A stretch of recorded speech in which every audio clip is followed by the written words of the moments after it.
Niek, welcome. Thank you. We're curious about your whole, journey actually, from where you started with the wildlife management education to the MBA and then whatever happened after that. So can you tell us a little bit more about that? Introduce yourself and... Yeah. So my name is Niek van Halteren. I live in Zwolle, where we are currently, with my two little kids, 4 and 6, and my girlfriend. In my daily business, I use nature as an inspiration source to help leaders develop themselves. And I could have never wished that this would be my job, to be honest. So every day I'm like, is this seriously what I'm getting paid for? Because to me, being out in nature is the best there is, and that's what I do with groups. So when was this moment that you started reflecting on yourself, like, okay, I am successful, I've done my MBA, I graduated cum laude, I was the best in class, or even for the whole of BSN who graduated that year. And then there came this moment, arrived, and you thought, okay, what am I actually doing? During my MBA that I started realizing I just could not keep on doing what I was doing. Because at that time I was really ambitious. I had 2 jobs at the same time, spread it out through different locations in the Netherlands. I ran marathons and I was doing my MBA. Also had the goal to finish earlier than was scheduled because I had like a half year of traveling planned already.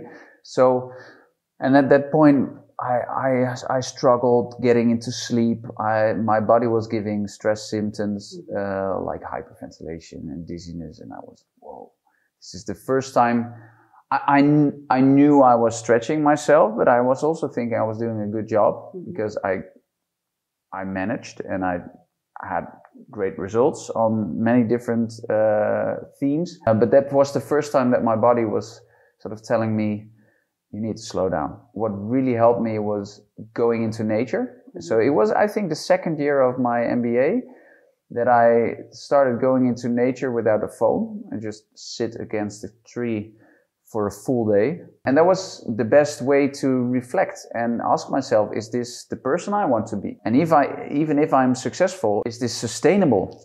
And I knew the answer, and it was not. So I decided to sort of flip my agenda and changed my way of working drastically. And I started, for example, waking up earlier, doing my thesis in the mornings from 6 to 7, then go to work and then like really finish at 5.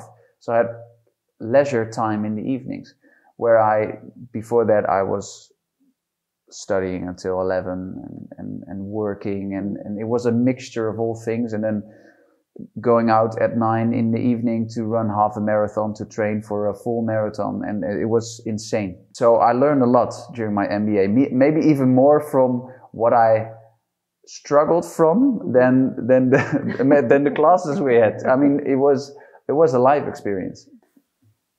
At a certain point, Antarctica.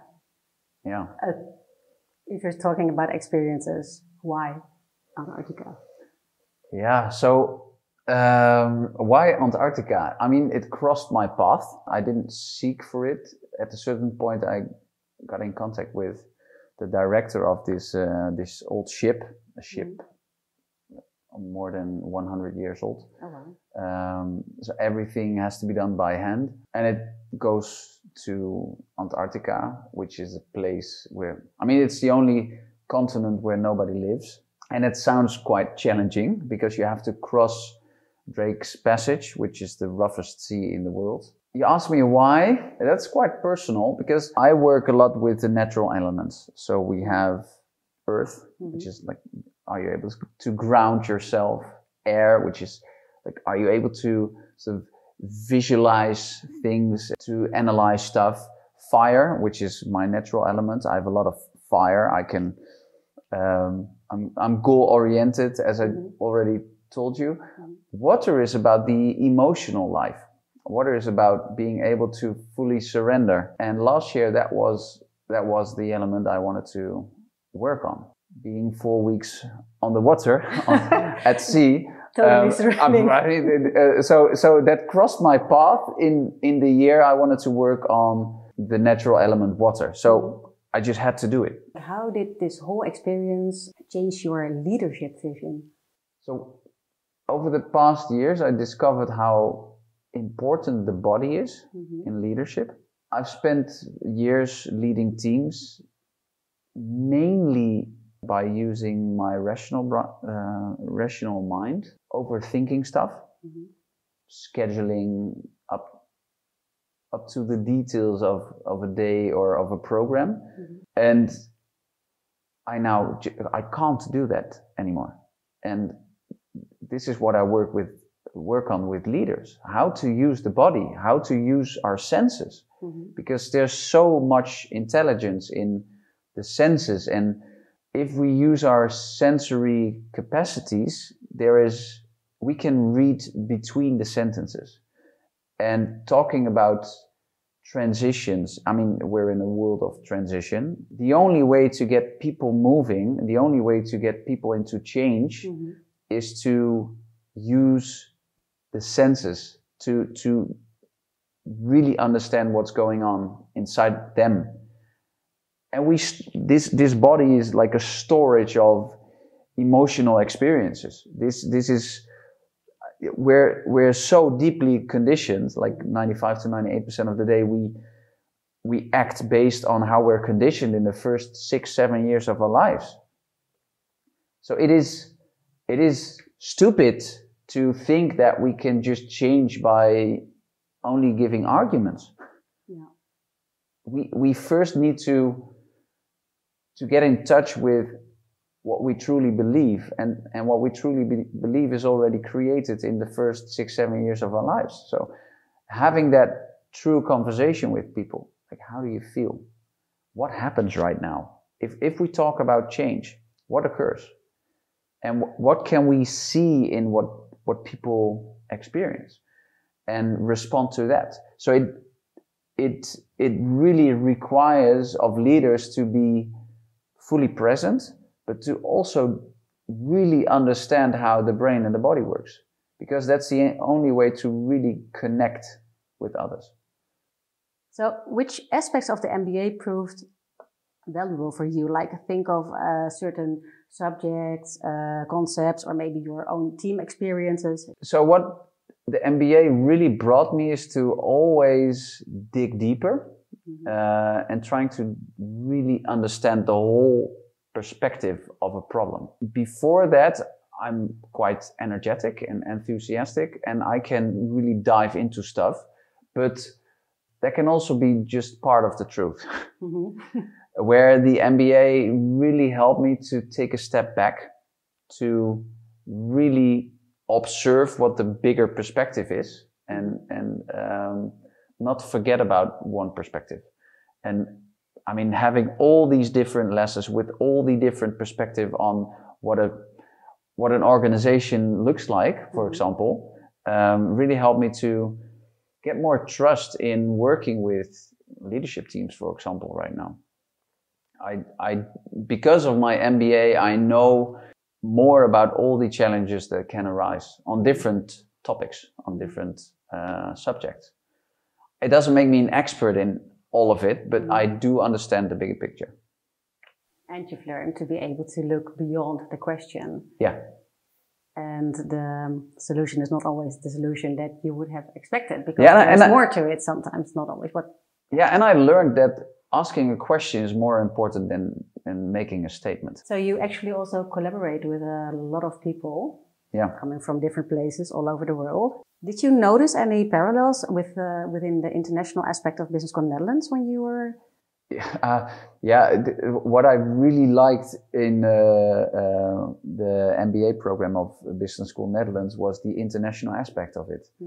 Collaborations with people from other cultures, but also the China study trip I joined, which was really inspirational, gave a total different perspective on what leadership is and how digital innovation works, for example. And I also did my international module. I did it with my study group in Rwanda, which was really inspiring, but also a struggle, dealing with different cultures. And it really, really helped me. It helps me now as well. When I work with people from all around the world, it helps me to understand that my way is not the highway, and that there are people with a total different approach, and it can be extremely helpful to understand that. So you distinguish between knowledge and wisdom, right? Because at first you were in the mind and scheduling, and then after that the intuition came. But can you tell us a little bit more about that? Yeah, so to me, the difference between knowledge and wisdom is that knowledge is something you put in your brain and you learn to work with that as a concept, and wisdom comes from within. It is the combination of knowledge with everything you learned on your path. So only knowledge is worth nothing. But once you use the knowledge and integrate it with the wisdom you've gained in life, you're exceptional. You're authentic, and you're way more capable than only building experiences based on knowledge. That's why I believe so much in gaining experiences, gaining knowledge, and integrating it into your daily life, because then it becomes wisdom. Your training approach focuses on hands-on experience. Why do you believe that this is more effective than the traditional case-based learning? Because I think that we overrate our thinking capacity. We overuse our thinking and we underuse our ability to just adapt. So we can spend hours, days, weeks on creating possible scenarios of what's going to happen, but nobody knows. Nobody knows. So it's proven more effective to just set the first step and reflect on it. I always ask people the question, where are you in 10 years? Which is a stupid question. Because it makes people think and create scenarios, and we all know that's not where you will end up. Nobody ever exactly knew where they would be in 10 years. So rather spend your energy being here, living life now. And I mean, I'm not the only person saying it. I mean, Buddhism is built upon training people to be fully present. This is the only way we can experience life. There are people spending hours a day thinking about what happened and thinking about what's going to happen, and realizing that they've just spent a day not being here. What message would you like to give our BSN students and alumni? So everything you face is a lesson, which is always easier said than done. But the MBA program will squeeze stuff. It will put you into a squeeze. And it might not be comfortable, but those are the lessons that we can really learn from. Besides learning from all the theory and all the classes and all the collaborations you have, try to make time to leave your phone behind, go for a walk in silence or a moment of reflection, and ask yourself, what is the lesson I'm actually learning here? And it's not the theory. It helps, but it's the personal journey where you combine studying, working, maybe family life. I would have, reflecting back on the period I did my MBA, I think I didn't spend time enough to just sit, be silent, and really ask myself, what's the lesson here? I finally got my lesson, but it took a while and it took some struggle. So I would advise everybody to at least spend half an hour a week doing nothing, being fully present, and ask yourself, what's happening right now? And what would I intuitively have to do? I think I've never in life had the feeling of being a student as much as I feel right now. Just a student of life. Accepting that I do not know. So what I really hope is that other people see themselves like a student and not a teacher. There are way wiser teachers around us. Nature is way older than we are. So let's be the student, not the teacher.